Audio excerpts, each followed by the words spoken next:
Hey, how's everybody doing today? Mormormoringa here out in Brooksville, Florida. We are your local farm fresh, farm-grown moringa farm. And we specialize in moringa, low sugar jams, and so much more. Welcome to the page. I am so happy to see you. This is where healthcare meets agriculture. As we talked about in our first video, and if you haven't seen it, it is definitely on the YouTube channel, so check it out. Here on our channel, all I'm here to do is help you to see some of the different things that moringa has done for us. This is not a medical testimony. This is not a treatment plan for any diseases or anything of that nature.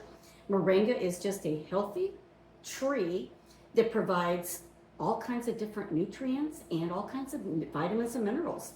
So as usual, one of the biggest things I'm going to tell you straight from the get-go is before you start any supplement of any kind, whether it be even ginger or turmeric, talk to your doctor first. Make sure that your healthcare team, if you have one, is following your progress and knows what you're looking to do. Because you don't want to just start something that may conflict with some of the other medications you may be on, or that may have issues with some of the disease processes you may be dealing with. Everybody out there just needs to have a good understanding of what they can and can't do, and your doctor is one of those team players that's going to help you to see what might work better for you, if that's what you're looking for. Otherwise, let's talk about moringa. One of the questions here that we get, not only at the farmers markets, but that I've also gotten here on the page already, is what are the different ways moringa comes, and how do you use each of those different types of moringa? So moringa, from the tip of the tree to the roots, it's edible. The whole tree is edible. And that's one of the biggest benefits you'll see. There are different ways to process parts of the tree, from the roots to the drumsticks. I don't cook with the drumsticks or the roots myself. Have not had that adventure yet, because I haven't had time to even think about looking up different ways to deal with the roots and things like that. And the pods that grow the seeds, those have to be picked very young or they become very coarse and fibrous.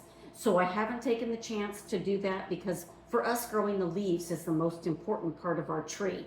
So we only let a few trees in the whole 500 tree plus actually go to seed pods or flowers very much, because we want to keep as much leaf production up. So the moringa tree, there are different types. There's a PKMB1 and 2. And we have a little combination of both on our property. None of our trees are dwarf. They are all full-size trees, so they can grow up to 20 feet tall. But we don't allow that here, because we keep ours at about shoulder height to head height, 5 to 6 feet maximum, because that's what produces the most leaf for us. It'll bush that tree out, and that's what the goal is. We want high leaf production. So that's what we're working towards. One of the biggest things that you will see is they will grow real tall, but they won't leaf out real good if you let them get away, because all the energy is going up there to those top leaves. So if you have one in your yard, kind of top it off at about 5.5, 6 feet and watch it grow out bushier. Okay, so when we're using our moringa trees here, when we're harvesting, our harvest is strictly leaves. So we're going for the greenest and the prettiest, and I do have a few that I just picked off one of our trees out here in front. And as you can see, they are lush and green. We use the yellowed or the off-colored green for what we call our animal meal. It still has nutrients in it, but it's not premium leaf. So we don't put that in what we utilize in our human consumption basis. So these are the leaves right off the tree. You can eat them right off the tree in salads. You can chop them up in smoothies. You can put them in any kind of like scrambled eggs. Anything you would use like a spinach or a kale in, you can definitely use the moringa leaf in, because it's just the same thing. Just chop it up, saute it, or chop it up and drop it in a smoothie. You're not going to get as high a nutrient count in just a few leaves, because it takes a lot of leaves to make a tea or a powder out of. So you can think about it that way, but it's still not going to hurt you. It's going to be one of those things that you can consume right off the tree in the yard. Drop it in a salad, drop it in a smoothie, whatever you'd like to do, and you're still going to get some of those benefits. It has a little bit of a tingle when it touches the back of your tongue, kind of like a horseradish. So that's one of the reasons that they call this the horseradish tree. It's also called the miracle tree, the tree of life, the drumstick tree. It's got a few different names, and I believe, and forgive me if I pronounce this wrong, I believe in the Philippines it's Mulingay. Here it is Moringa in the US, and I know that in some countries it's in everybody's front yard. We have a few Jamaicans and a few Cubans that have told us that they grew up on Moringa because it is a very substantial tree that's grown in their country. Along with the Philippines, very, very highly used over there. My doctor says there's a bread recipe.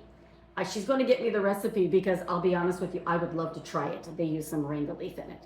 But we harvest the leaves here on the farm. That's what we utilize the most for any of the products that we carry. And one of the things that is very important for us is we make sure that once we've picked them and washed them, that they're air dried only. We do not use a dehydrator because everything I have read tells us that a dehydrator, especially above 60 degrees, is going to deplete your nutrient level anywhere between 60 to 70%.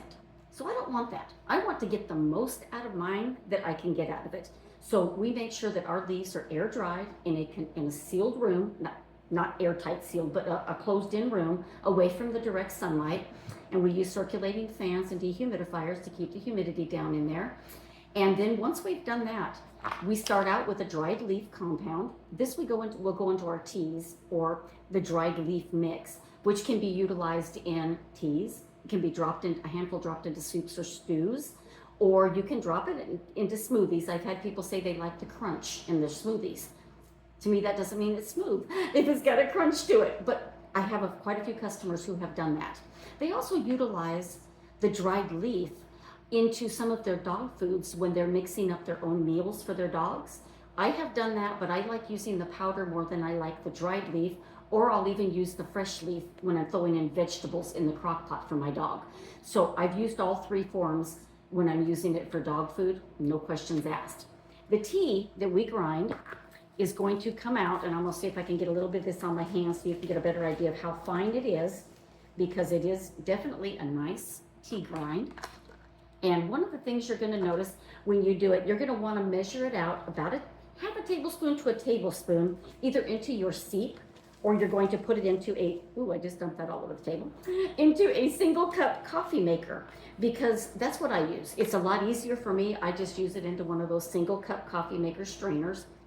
Right now I'm at a tablespoon is what I use in mine. And then I just brew it through just like you would anything else. And it comes out amazing. It's like a green tea taste. Some people have told us that it reminds them of matcha. I've never had matcha, so I cannot verify that.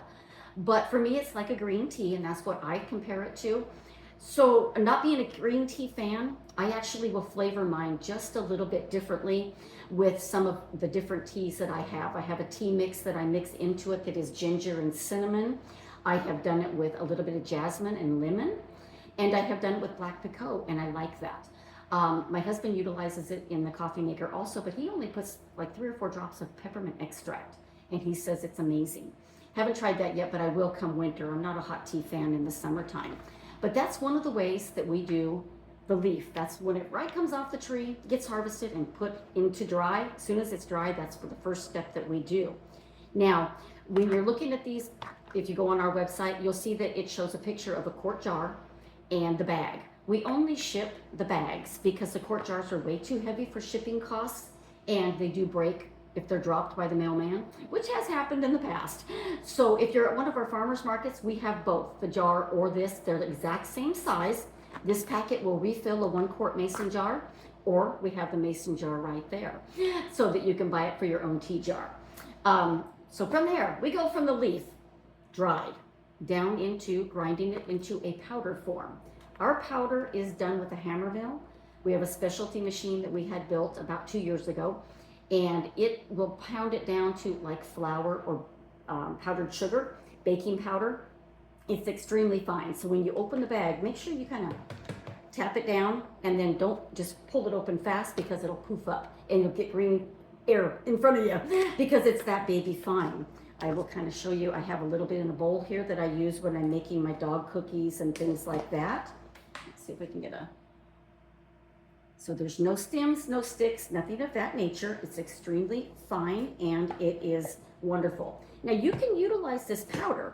I have people who put it in their Greek yogurts. I have people who drop it in lemonade, shake it up and drink it.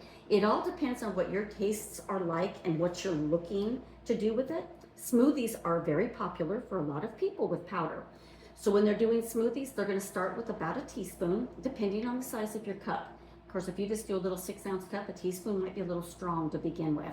So you're going to utilize, starting with a teaspoon, in about an 8-ounce glass or taller, and you'll work your way up to where, number one, you like the taste. Number two, you're getting whatever benefits you're looking for out of it. If you're looking just to add that supplement of nutrients for the extra vitamins and things like that, that's wonderful, because there are just about every vitamin that your body needs in this bag or in the leaf.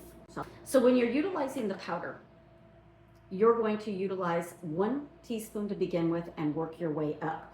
1 teaspoon is equal to what the RDA suggests for levels of your natural vitamins, like A's, C's, E's, things like that. But it does not have vitamin D in it or B12. So if you are low in those, please speak with your doctor about adding those supplements. D3 is something that our doctor recommended for us. And from everything I've read and everything I've studied, D3 is needed for us to absorb the calcium and things like that into our cells better. And it also builds our immune system up. So there's no hurt in it. I've taken D3 probably for the last 21 years. I think I saw something on like a Dr. Oz show, and he talked about it during flu season, and I thought it was amazing. So I've always utilized that, especially being a nurse and trying to keep the colds away in the wintertime. So I always add a D3 to mine. But when you're looking at this and you're going to add it to your smoothie, you'll adjust it to your taste. A lot of people have told me that blueberries, mangoes, anything with a little stronger flavor is going to help offset the woodsy, almondsy taste, and they work well together. I did throw it right into a glass of orange juice, about 6 ounces of orange juice. I put a teaspoon in, shook it really good, and drank it. It had just a tiny bit of a woodsy taste to it on top of the orange juice, but the orange juice was strong enough. I would never say I'd never do it again. It was actually pretty decent. A friend of mine drops it in lemonade. He puts it in his lemonade, shakes it real good, and drinks it, says he doesn't notice any difference. So it's all in what you want to put it into. People have put it in water and drank it. They say they're very used to microgreens and things like that. So for them, that was an easy way to do it. You can also take this and some people add it to their coffee. They'll sprinkle it across the top of the coffee grounds while their coffee is brewing. They say the first cup's kind of rough. After that, they say it gets better. Same with the dried leaves. They actually add that into their coffee mix too sometimes. And I've seen a few commercial marketers that have it mixed into like hot chocolate and things like that. I've not tried any of those yet. So there are so many different ways that you can use it. Let's see, what else do we do? The powders. With the powders, they also can add that to their dog food if they would like to give a little boost to their dogs. I wouldn't mix it straight into the water because it's going to be a little gritty and sink to the bottom, and it doesn't dissolve quite as well as you would think. So putting it into their food is usually a little bit easier. I make cookies. So that bowl you saw a few minutes ago, that's what I make my dog's treats out of. My dogs get a cookie, and yes, it does have flour in it, which I know is not the healthiest in the world, but it's better than what the chemicals are I see in other treats. So it's got pure pumpkin, applesauce, unsweetened applesauce, lots of eggs, some elderberry juice that I make myself, elderberry liquid or elderberry syrup, whatever you want to call it. It's got about 1/3 of a cup of moringa powder in it. I put a little oatmeal in it.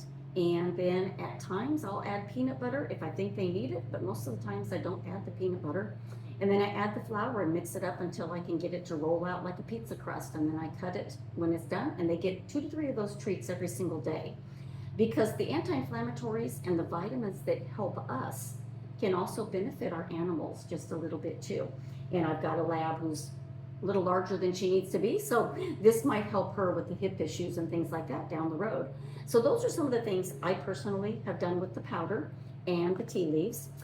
I'm a capsule person. I don't do smoothies every day. So my husband takes the powder and puts it into these capsules. These are a 0.0 size, and they're roughly between 600 to 700 milligrams of moringa powder in each capsule. So you adjust those capsules between 2 to 4. Our average customer probably does 4 a day because that's fighting inflammation and things like that. 2 is all you need for your just nutrients and vitamins out of them, along with your vitamin D.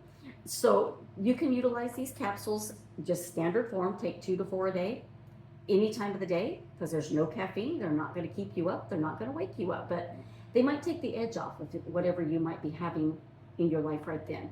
I'm diabetic, type 1, high blood pressure, and I also suffer from lower back pain, a couple of surgeries and things like that.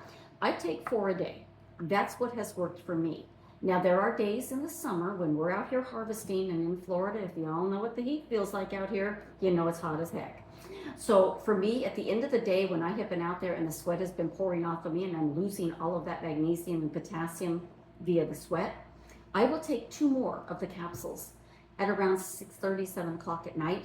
If I don't, I will wake up in the middle of the night with leg cramps. This seems to help me replace that magnesium and potassium, and knock on a lot of wood, I've not had a leg cramp in almost 3.5 years since I started utilizing 2 more in the evening. Now, this does help with arthritis. My mom is arthritic. She's been taking it now for about 5 years, and she's going to be 90 this year. And she utilizes it a little in the morning and a little in the evening, because by the time the day is gone, her inflammation has come back up because she's kind of active. She still walks the dog and goes out to the garden and goes out to the greenhouse and looks around, goes out and picks up eggs when she can.